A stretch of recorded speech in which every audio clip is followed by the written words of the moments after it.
किसी के राय विचार रख देने से कुछ बदल नहीं जाता।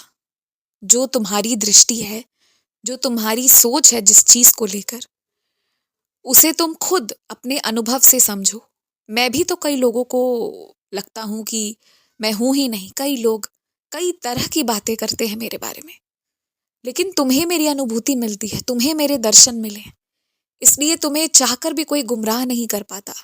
और ठीक यही बात हर जगह लागू होती है।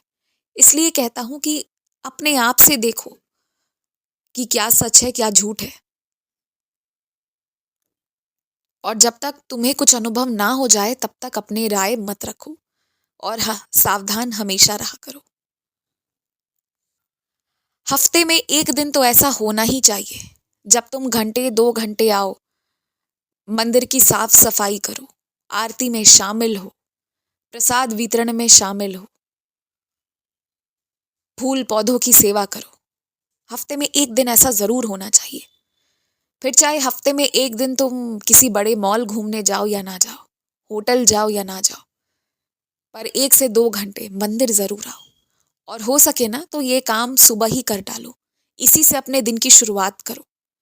जो खुशी लेकर आओगे ना, वो पूरे हफ्ते तुम्हारे अंदर हिम्मत, ताकत, उत्साह से तुम्हें भर देगी। मेरी मंदिर मैं सिर्फ अपने लिए नहीं बुलाता तुम्हें।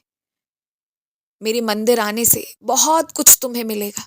तुम्हारे मन में जिनके लिए नकारात्मक भाव है ना, वो भी दूर हो जाएंगे। बहुत कुछ सुधर जाएगा। और अगर तुम्हें डर लगता है ना, तो मेरी सच्चरित्र का पारायण करो। सारे डर, सारे दुख सब दूर हो जाएंगे। मेरी सच्चरित्र की शक्ति है कि जिसने जो भी तुम्हारे बिगाड़ने का प्रयास किया है ना, वो तुम तक नहीं पहुंचेगा। जो भी बुरी शक्ति तुम्हें लगती है वो तुमसे दूर हो जाएगी। जहां भी रास्ता भटक रहे हो या कहीं रुक गए हो, फंस गए हो, वो सब साफ साफ नजर आएगा। इसलिए मेरी सच्चरित्र का पाठ किया करो।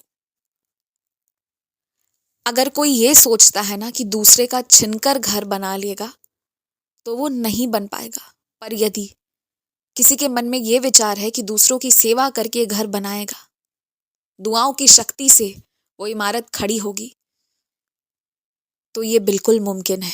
और जो इमारत दुआओं की शक्ति से खड़ी होगी ना, वो बहुत मजबूत होगी, बहुत प्रभावशाली होगी। उसमें रहने वाले हर इंसान की तरक्की होगी। इसलिए किसी का हिस्सा छीनकर कुछ नहीं करना है, बल्कि सबके लिए हिस्सा निकालना है, सबको प्यार देना है। अपने आप रास्ते बनते चले जाएंगे। लालच के लिए किसी भी रिश्ते को ना तुम अपनी तरफ से रखो, ना वैसे लोगों को अपने साथ रहने दो। रिश्ते प्यार और मोहब्बत से ही होने चाहिए, लालच नहीं होनी चाहिए। अगर तुम्हारे मन में भी किसी चीज को लेकर लालच आ जाए ना, तो मन है, मन में हजारों लाखों विचार आ सकते हैं, उसमें कोई बात नहीं है। पर उसे तुम्हें आगे बढ़ाना नहीं है, उस पर चिंतन करना नहीं है। इतना सा केवल ध्यान रखना है तुम्हें।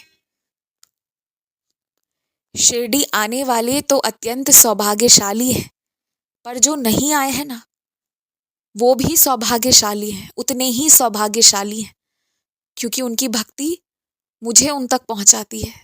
इसलिए किसी से तुलना करने की जरूरत नहीं है। और यदि कोई ये कहता है कि वो शिरडी जा पा रहा है क्योंकि उसने बड़े अच्छे कर्म किए, इस बात पर उसे घमंड है, तो बच्चा मैं ये भी बता दूं कि कई बार मेरे कुछ बच्चे कुछ ऐसी ऐसी चीजें कर जाते हैं जिससे उन्हें तकलीफ हो सकती है। शिरडी बुलाकर उनके कष्ट को कम भी करता हूं, ये भी बात है।